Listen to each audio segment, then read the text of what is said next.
You are short. You have a big nose.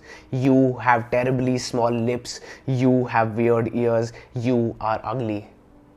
I'm not going to lie to you and tell you that your insecurities are unfounded and that it's all just in your head.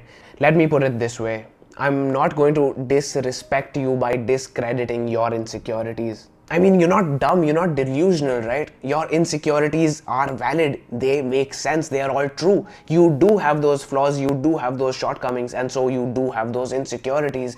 But, and coming to my first point, so does everybody else. That guy that you look to and feel jealous of and think, why does he get to have it so easy? You have no idea the things that he is going to go through in his life. Nobody is going to go through their life without flaws, without shortcomings, without insecurities. And so, in response to your whining and crying about your insecurities, I say, take a number, get in line. Man, I so want to empathize with you right now because of how personal this is for me. See, I am short. I am like 5'8", and that is my biggest insecurity. To this day, when I see a tall guy, I get jealous, I get resentful, and I am working on it. I've started to get it under control.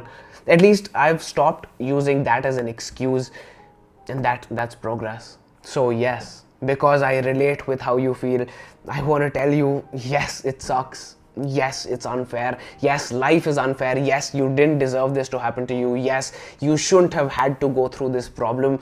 But at some point, you gotta ask yourself, and this brings me to point number 2, the main point of this video: what next? Yes, it sucks. Yes, it is unfair. Yes, it shouldn't have happened to you. Yes, you didn't deserve it, but it has. You do have that flaw. So, what do you do now? What next? You've got to train your mind to start thinking like that. You have to be able to say, okay, the worst possible thing that could have happened has happened. What now? What next? What do we do about it? Let's say that that guy that you feel jealous of does have it easy. Let's say that everybody around you has it easy. Let's say that you are the only unlucky one. You are the only one who's been, for some reason, cursed with a difficult life. Okay, what now? What next? Are you just going to sit there and cry and whine for the rest of your life? Visualize yourself 10 years from now.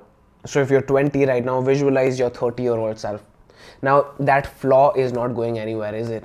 So visualize your 30-year-old self being as insecure of his fault as you are of yours. Let's say that flaw is having a big, ugly nose. So now visualize him walking down the street constantly in his head thinking, he's staring at my nose, she's looking at my nose, they all think I'm so ugly. Visualize him perpetually awkward, perpetually feeling sorry for himself, perpetually depressed, perpetually insecure. That flaw is not going away. The only thing that you can change is how you perceive it, what you think about it, what you make of it. The only thing that you can change is your mindset. So I ask you once again, what are you going to do about it? I remember a while after I'd started gymming, when I finally started to make a good amount of gains, at one point I realized that with enough time and effort, I could build my dream body, but I didn't.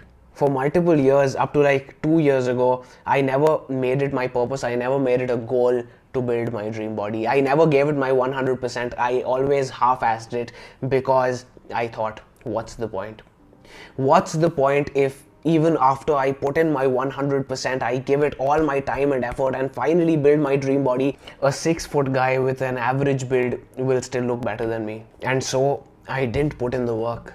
I didn't build my dream body for multiple years. You know how a child throws a tantrum? He's upset, he's angry, he wants some attention. That's what this was. We all have that child within us, don't we? In my weird way, I was punishing the universe for doing this to me. I remember I would just sit there and feel sorry for myself, feel bad for myself, and it's addictive. Once you fall into that loop of wallowing in self-pity, once you start cursing your life, cursing fate, cursing God for doing this to you, because in some sense, you get to give up responsibility for your life. You get a perfectly valid excuse. You get a justification for not making anything of your life, for not succeeding in life. You essentially get to raise your hands and say that you couldn't have made it, that you were just unlucky, that you weren't destined for success, that the universe was against you. And you justify to yourself and to others that it's okay for you to be a failure. What the fuck, dude? Now, there's something magical about saying what next. See, a big part of maturing is accepting things for what they are, instead of sitting there and crying about why they are like that. By saying what next, you subconsciously say, this is a fact. It sucks, but it is a fact. There's nothing I can do about it. I can't change it. So let's move on. Let's see what we can do next. And so you break out of this loop of crying and whining and complaining and feeling sorry for yourself. This loop that you'd been in for months, maybe even years. When you say what next, you inherently move on from this insecurity. You start planning ahead. You say, okay, what do I do about this now? Let me end this video with an analogy. If you played poker, you know that you don't always get dealt the best hands, right? Sometimes you get good cards, sometimes you get bad. But when you get bad cards, you don't throw the cards away or you don't start crying and whining about it. You objectively look at the cards in your hand and you say, okay, I'm not in the best position, but how do I make the best of it? It's exactly like that in real life. You gotta objectively assess where you are. You have to make a plan of action and you have to go for it. It doesn't matter where you start off. You've got to make the best move possible. I wish you all the best, and I'll see you in the next one.